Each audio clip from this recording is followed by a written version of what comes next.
Hello, I'm Jennifer Grace, and it's time for the November 2014 Scrap 365 Sketch Challenge.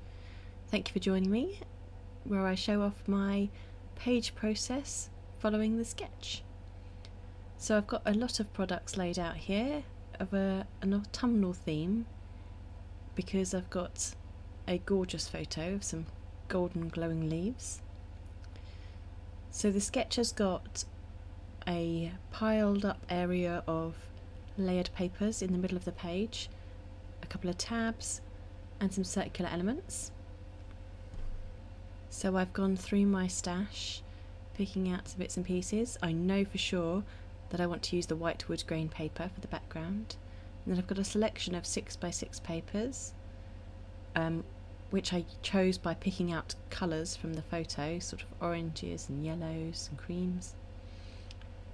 And I've got a variety of embellishments, some happy scatter items, some gold rub-ons, a arrow stencil, and a Martha Stewart pinking circle punch, which I thought I'd use for some of the circular elements. So let's get started. So the first thing I'm starting off with is this 3x4 die cut card. It blends in a bit too much with the background at the moment though, because it's so white. So I'm going to add a bit of colour. I'm using a old pizza box to protect my work surface, and I've got some chalkboard glimmer mist, I think the colour's Firefly, to colour it a nice yellow golden colour.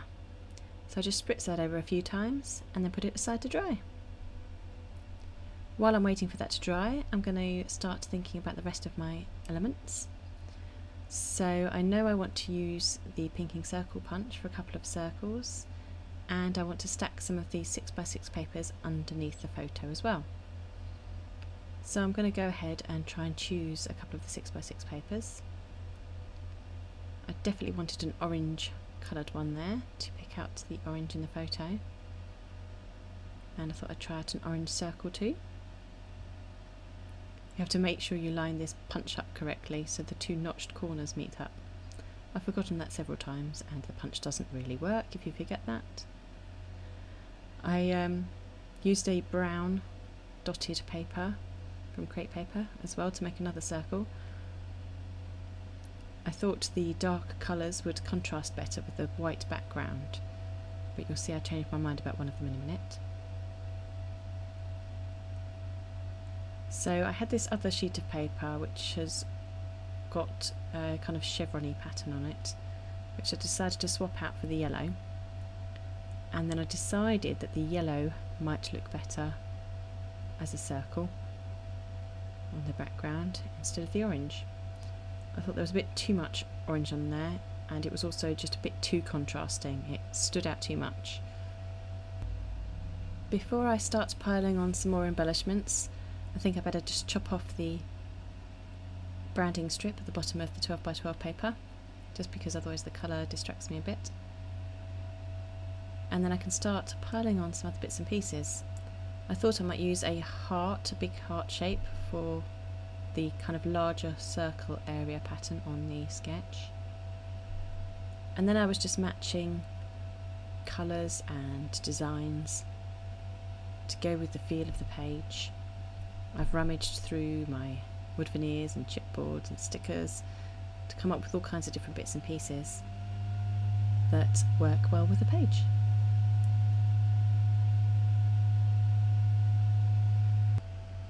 I've got this one sticker which I found which says 10 cents in the middle of it. It's from an old My Mind's Eye collection, and I've never used this sticker because of the 10 cents on there. It doesn't match my pages and it's from a different country, so I have altered it by just adding a little acorn sticker over the top of the 10 cents. Quite a simple thing to do, but it turns it into an autumnal embellishment. So that was perfect for my page. I just pop it out of the backing. I still had the sticky bit covered up on the back, so I was able to move it around on my page and work out where it could go. Took me a while to figure that out. At this stage I started to think I hadn't really planned out where my journaling and title was going to go, so I started to think about that as well. But before I worried too much about it, I went and got my 3x4 card, which was almost dry. I just dabbed it with a bit of kitchen paper to make sure that it was dry enough to place on my page, that none of the mist was going to come off of my fingers and end up getting smudged all over the place. I decided whether to put it behind or in front of the orange paper, and chose to put it in front of the orange paper, but behind my photo, because I thought it looked a bit sunset-like with the orange glowing through the yellow sunshine. So here's where I start to work out where my journaling is going to go. I realise that the bunting piece is taking up quite a lot of space, and I want to fit a journaling card on there. So I've picked out a few journaling cards. Some are shop bought and some are ones that I have embellished on top of the manufactured item. So I fiddle with a few, decide which one is going to go on my page, and I like the squirrel one best. So I just start to think about how that could be tucked in, where it can fit. Don't want to cover the squirrel up entirely, so I shift it all up the page a little bit, so there's a bit of white space at the bottom of the page as well as at the top. And then I start to think again about where my bunting piece could go. I really love the colours on here, so I want it to fit on there somewhere, and I decide I could perhaps just have half of it on there so it kind of hangs off the edge of the page. I just tweak a few of the other embellishments. I want to get things so that I'm kind of happy with them before I actually start sticking it all down. You can see I've swapped the large heart for a large leaf on the bottom right corner of the photo instead. The heart was just a bit too dominating, whereas the leaf fits the theme of the page much better. Once I'm kind of happy with things, I stop and take a photo using my digital camera so that I can use it to refer back to when I'm sticking things down, to make sure I get them in the right place. Before I start sticking it down, I do just cut that bunting piece in half so it's ready to put on my page.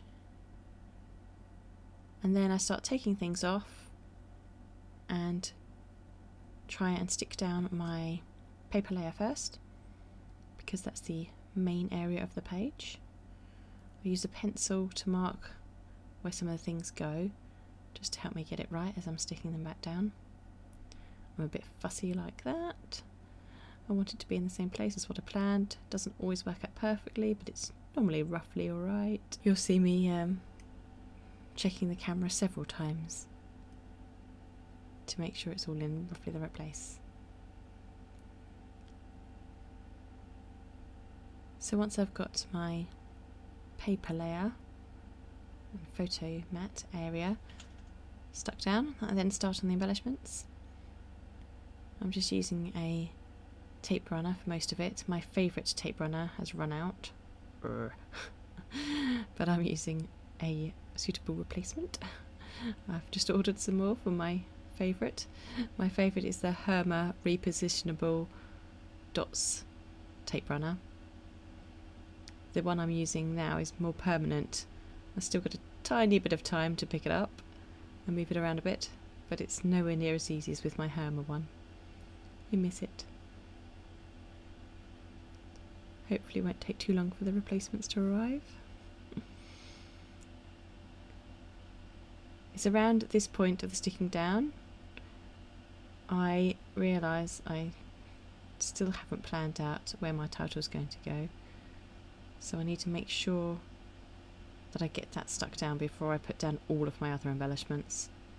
I'm very good at forgetting to put the title on. So I go and rummage through my alphabets and find some different alphas that match the colours of the page. I just place on some of the embellishments again without sticking them down to remind me roughly where I wanted them to go before I stick the title on. And then I grab my alpha stickers. I really want the word glow. My title is going to be called Golden Glow, and I really want the word glow to stand out a lot, so I decided to use the orange letter stickers for that.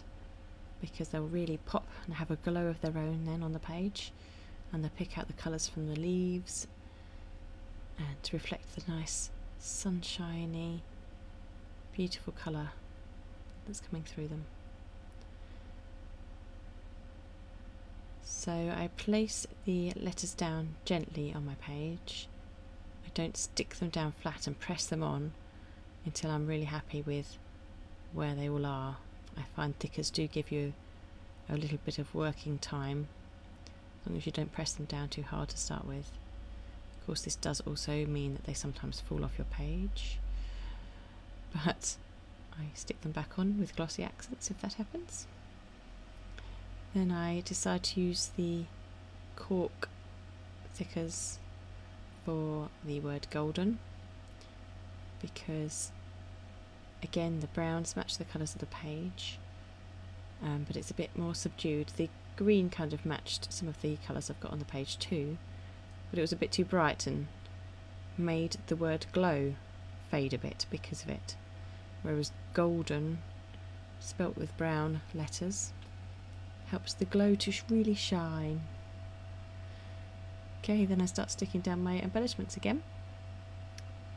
My bunting, my stickers, all the other bits and pieces that I hadn't stuck down until I got my title in place.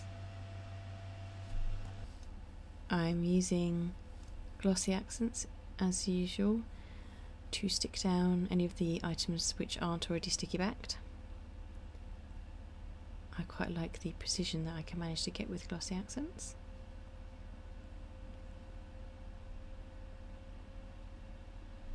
And then when I've got most of those stuck down, I decide to do my journaling.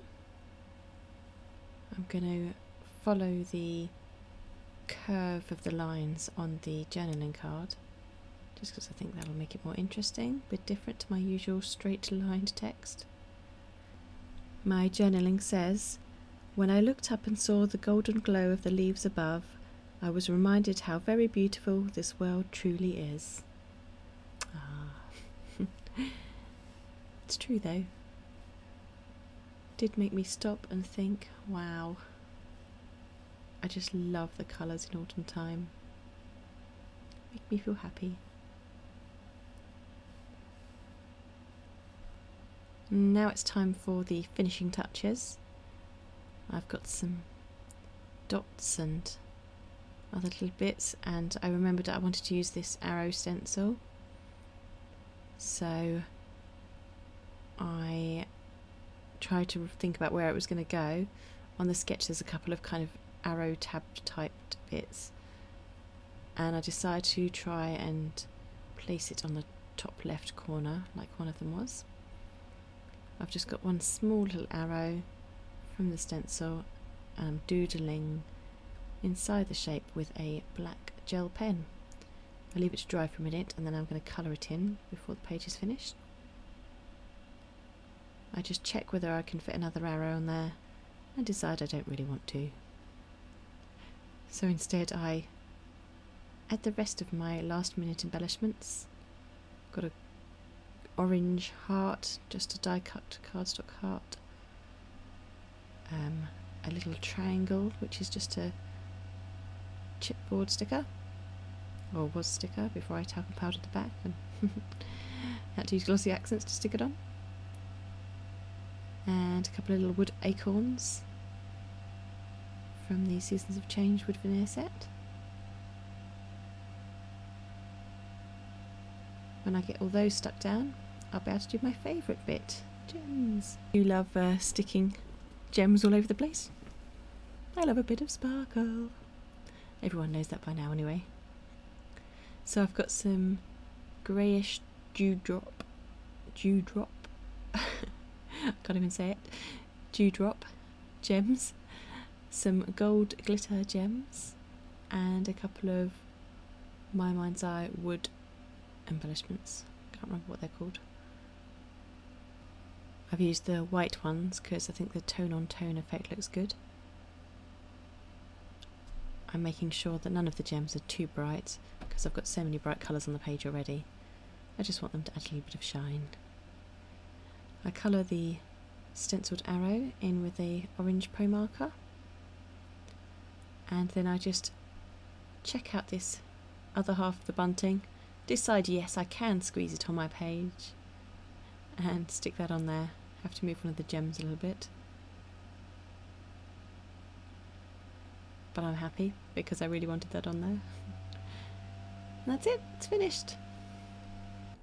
Thanks so much for watching. I hope you'll join in the Scrap 365 November Sketch Challenge too.